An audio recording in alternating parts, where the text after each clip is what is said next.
This is the Star Wars The Vintage Collection, Star Wars Rebels, Sabine and Chopper Deluxe 2-pack, and it is way overpriced for what you're getting. They say it's a deluxe, but no way are these two figures deluxes. But accessory-wise, you get all this. So I guess maybe it does make them deluxes. And plus, in terms of look, yeah, these things are beautiful down to the core. But price-wise, it is overpriced. Literally 100 AUD, but we'll talk about that more later. So they come in this box right here, which is a beautiful box, might I say. It even has the ghost over here in the top left corner, which I cannot wait to come out so I can review it and put it on the shelf. It is not going to fit on any of my shelf spoilers. It is way too big. There's also this blurry tower, which I'm pretty sure Ezra lives in. And plus it's all set on Lothal, which is very nice. Now, inside of this box is 2 card backs, which the figures come attached to. So the murals look pretty good, besides the fact that they're just painted or something, when every other mural is something from the show, but it is what it is. So let's talk about the figures, and we'll start with their sculpts. First off, Chopper. Now when I took Chopper out of the box, I was pleasantly surprised by his presence. Like I said earlier, he literally looks like he's stepping right out of the show. You can shake his head left and right and tilt it, which goes a long way in making it look like he's from the show, really capturing his personality. He has all these articulated hands and gizmos. His legs, move around. His paint application is beautiful, which it should be for the price, and he even has a little hand that comes out of the front of him, which is articulated to come out, but that's as far as the articulation goes. He's also got this radar dish on his head, which can be removed and replaced with another radar dish which he comes with, which is nice and I appreciate it. And also inside of his card back are these 2 loft cats, which go a long way for world building. And we have had a loft cat in the past, which was this leopard looking one, but these two are both different shades of brown. One has blue eyes and stripes on the ears, the other one's yellow eyed, and they both look very good. The only articulation they can do is spin their heads. So the other half of this package, and the main draw of it, since Chopper's been released before, is Sabine. And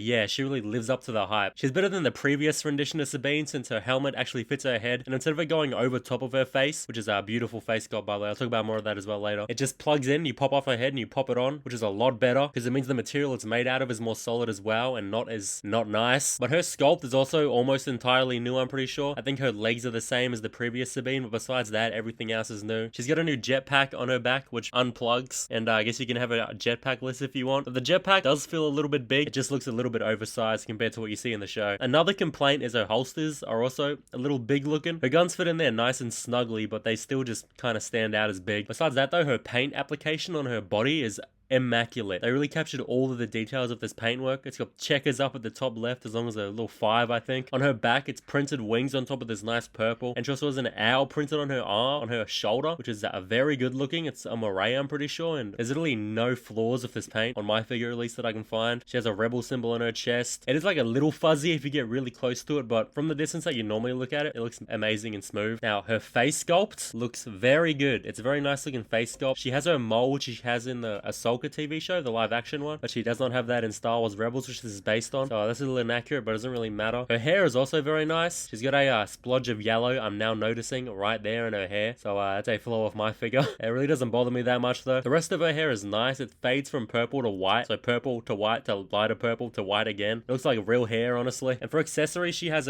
2 pistols, which is the exact same pistols that a deluxe figure came with. And I'm pretty sure that's not accurate and they look different in the Star Wars Rebels show, but alright then. She also has this transparent shield, which just plugs into her arm, and voila, she has a shield now, which is nice. And she has this flame effect, which she can put in her jetpack and fly around. Too bad she does not have a flight stand. And the last thing she has is her helmet, of course, which is also printed on and painted very nice, and is nice hard plastic. Also, the rangefinder is swivelable up and down. Very cool. Alright, comparison time. Comparing these figures with other figures, they look great. Sabine stands at a nice height compared with other Star Wars Rebels members. She also looks good next to Thrawn and the Inquisitors, and it really makes me can't wait for the rest of them, if that's even English. Like when the Ghost comes out, it's going to be so epic. Chopper, on the other hand, also looks amazing with the Star Wars Rebels cast. He fits in well with Thrawn and whatnot and the other Imperials. And here he is next to a Death Star droid, which I have, which they should just repaint into blue as well, so we can have AP5. That would be an easy repaint Hasbro could do. Speaking of repaints, these figures are definitely going to get repainted. Chopper has a few paint jobs he can have, like his Imperial look or any of his other disguises that he wears across the shows. And Sabine has 3 whole seasons of color variation she puts on her armor. It's the exact same armor, it's just different colors. Literally Hasbro's wet dream. Now before I end this review, it's time we talk about the elephant in the room. The price, I feel, is outrageous. Everything they include does feel like it justifies the price until you realize you're being charged for 2 deluxes and everything they include is just being thrown in. Like, did we really need these 2 invisible accessories? Did we really need Chopper's radar dish? Like, if it was just Chopper and Sabine with her helmet and her guns and just Chopper by himself, would anyone really be mad? If it was just a regular 2-pack like that? But they're also charging for Sabine's paint job and Chopper's paint job, which is so much better than than their regular figure releases, or Chopper at least. But it's $100 here in Australia for both of these figures, which is way more than Black Chrysanthemum, who was $25 for me, but I did get him on sale and he would normally be $50. So I'd say wait for a sale on these two, but yeah, probably not going to get a sale because they were limited time figures. In the future though, I'm sure they'll probably re-release them with different paint schemes or whatever. There is another Chopper on the market that you can get, but this one's just so much better with his blue eyes. But that's how I feel about them. Thanks for watching.